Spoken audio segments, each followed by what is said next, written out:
Narrativas compartilhadas, tenho o prazer de continuar ouvindo Moniza Maciel.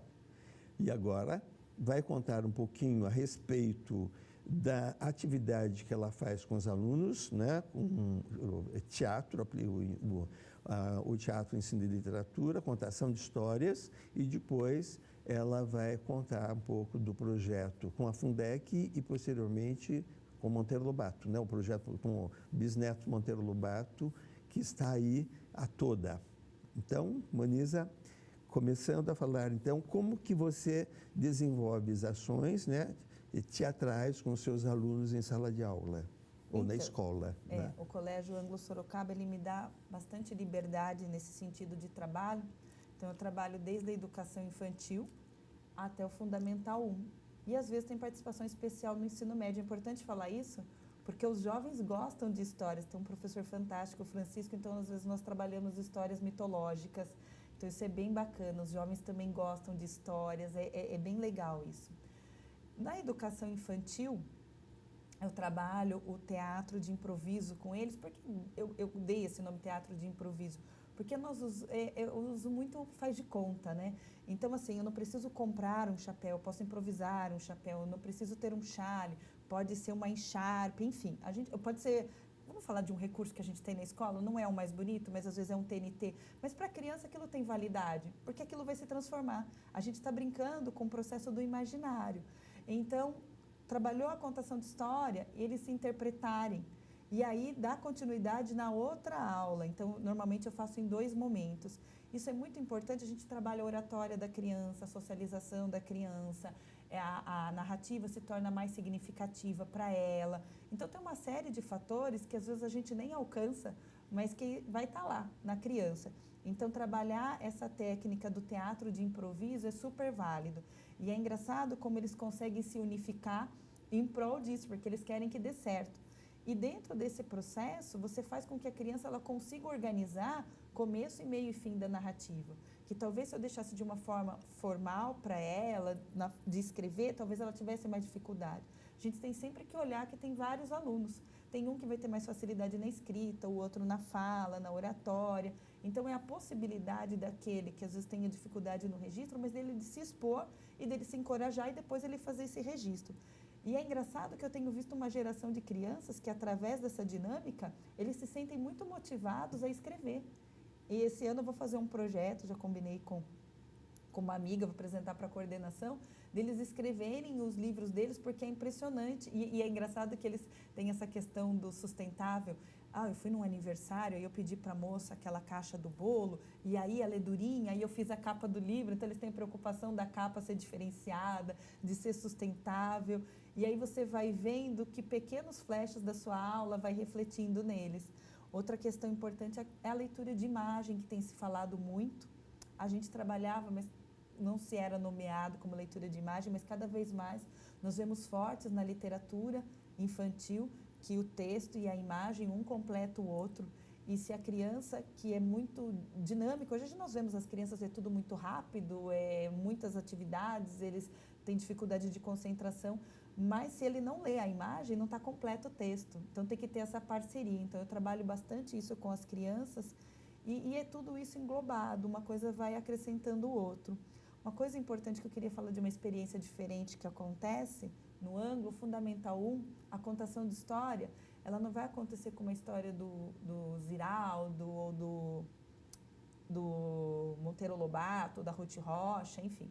Na verdade, eu trabalho os conteúdos do material, história, geografia, matemática, e aí o professor fala, olha, hoje nós vamos trabalhar solumífero, semana que vem. E aí eu vou trabalhar recursos narrativos, tecidos, cantigas, objetos, roupas, muitos elementos que vão remeter a esse momento da aula. E aí eu uso bastante, essa do solumífero, eu uso bastante o teatro de improviso, que aí as crianças são coelhos, eles vão procurar o solumífero, não tem o solo arenoso. Então, vai se tornar muito mais significativo para a criança, através dessa experiência do teatro dele, investigar qual é o tipo de solo, do que se nós tivéssemos só a fala convencional. Então, propiciar para a criança outras possibilidades de aprendizagem. Então, a narrativa, técnicas de teatro, contar histórias, vem de uma forma muito forte, muito significativa e com resultados muito positivos que nós temos colhidos aí nessa trajetória que já tem 3 anos. Muito bem. Você pede para eles escreverem histórias e depois dramatizar ou não? Eles só escrevem? As turmas mais avançadas, em alguns momentos nós pedimos para que eles registrem. Outros só fica na oratória porque são crianças menores, eles ainda não têm o domínio da escrita. Então, que idade mais ou menos que eles já produzem o texto? A turma do primeiro ano é impressionante. Eles têm uma professora ótima, professora Jane, professora Adriana, e eles conseguem já produzir muitas coisas, principalmente no segundo semestre, que vão se apropriando. Então, final do segundo semestre, primeiro ano, segundo ano, eles já conseguem produzir. Muito bem. É muito bacana. Muito bem. Agora eu quero que você conte um pouquinho como que você entrou no contexto da Fundec. Foi um convite de uma amiga muito querida, Teca Guerreiro. Ela acompanhava meu trabalho como contadora de histórias, levando a filha. E ela, trabalhando na Fundec, ela apresentou essa proposta de trabalhar a contação de histórias e a orquestra. Nesse momento, meu coração se aqueceu, porque era um pedido que eu fiz para Deus, mas parecia tão distante que eu nem compartilhava com os amigos. E eu acho a orquestra mágico, a sonoridade, a vibração do instrumento, e você propiciar isso para a criança, uma música de qualidade. E eu aceitei o desafio. Então, já que era para ser desafio, eu quis fazer um texto autoral, que foi O Reino da Amizade. E foi muito desafiador, foi muito difícil fazer essa primeira montagem, porque você tem as partituras, mas eu não posso escolher a música que eu quero, eu tenho que escolher a música que esteja disponível no acervo. Então, isso limita um pouco. Então, eu tinha que conciliar aquele trecho da história com a música que tinha disponível no acervo, mas eu também tinha que me preocupar com uma música que seja dinâmica, que envolva as crianças.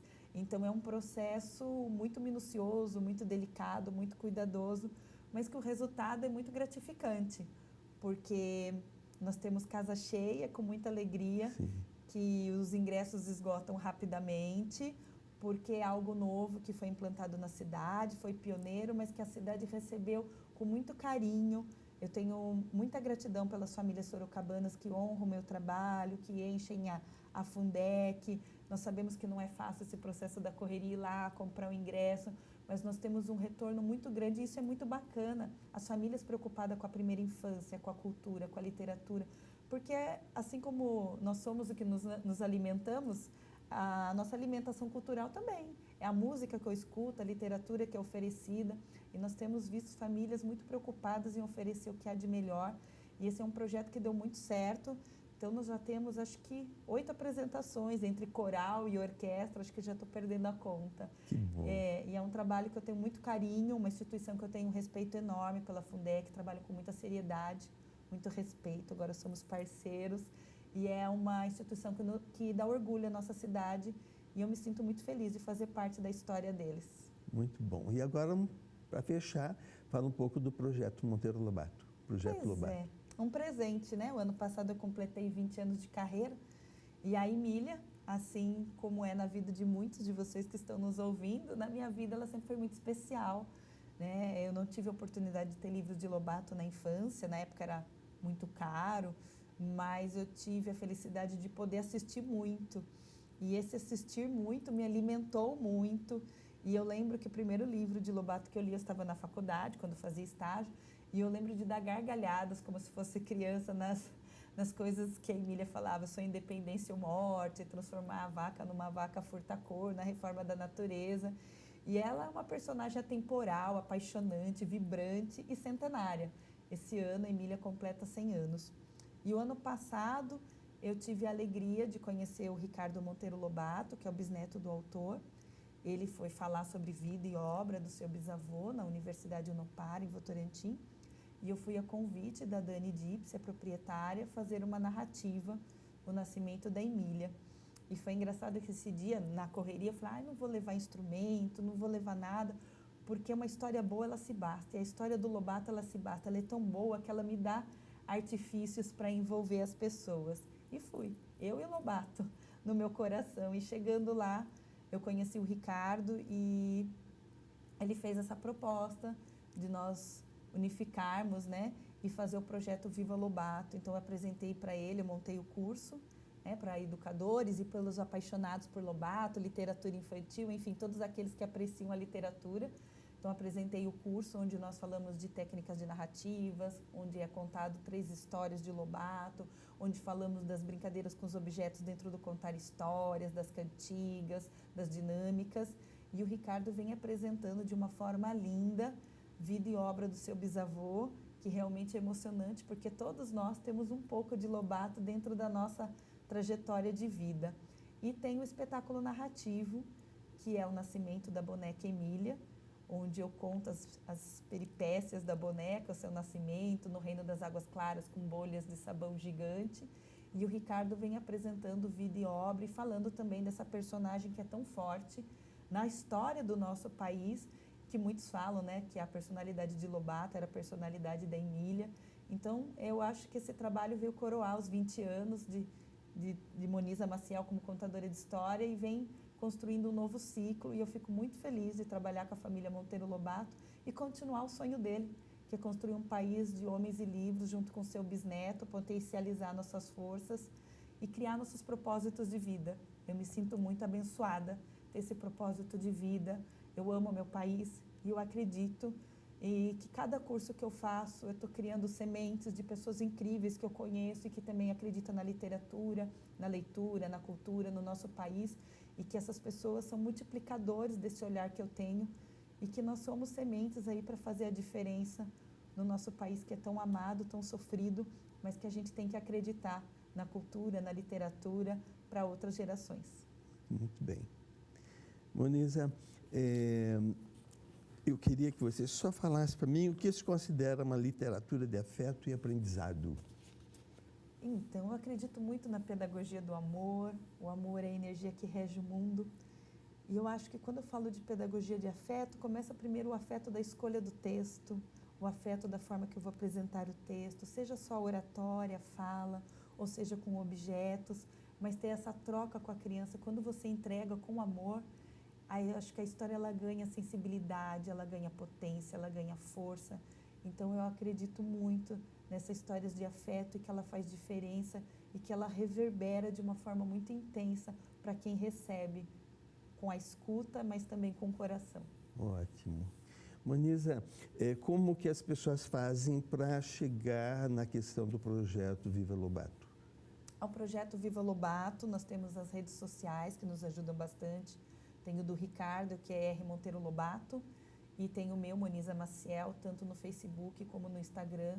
Lá tem todo o nosso trabalho registrado em fotos, vídeos, tanto do curso, como também do espetáculo narrativo. E as pessoas que têm interesse, é só entrar em contato pelo direct, o inbox, tem o nosso e-mail também. Tá, então quer passar, pessoal? O meu e-mail é projeto.leitura. projeto.leitura @gmail.com. E depois tem as nossas redes sociais também, que pode estar entrando em contato. Tá. E será um prazer levar o projeto Viva Lobato, que é um autor assim que é tão especial na construção do nosso país. Do nosso país e fora, Roberto. Tenho conversado com pessoas que levam a língua de herança em Londres, estão trabalhando Lobato. Na Alemanha, o Ricardo vai para o Japão falar do Lobato. Então, assim, o Lobato ele é uma obra forte, não só no nosso país, mas fora. E eu fico muito feliz de poder falar, de poder orientar, de dar uma consultoria para essas pessoas, falando do nosso querido Monteiro Lobato e pessoas incríveis que fora do país mantêm viva a nossa cultura para os brasileirinhos que estão lá longe. E viva Lobato, né? E viva Lobato. Viva a nossa cultura. Muito obrigado, Moniza. Deus abençoe você. Muito feliz por você estar aqui e por você estar fazendo isso que você sempre quis fazer, né? Paixão, com amor, é o que a gente sente em tudo que você faz. E que estejamos logo, logo assistindo mais coisas suas, porque vale muito a pena. Com certeza, mais livros, mais projetos. E obrigada pela acolhida desde sempre. Você viu nascer tudo isso e você sempre me apoiou. O seu apoio sempre foi muito importante. Obrigada. Você sempre foi maravilhosa, você é ótima e a gente quer continuar acompanhando. Obrigada. Tá? Narrativas Compartilhadas agradece, então, a presença da Moniza Maciel e vocês fiquem à vontade para conhecer mais coisas dentro das redes sociais que vale realmente a pena, tá bem? Muito obrigado e até a próxima. Até. Um beijo carregado de afeto.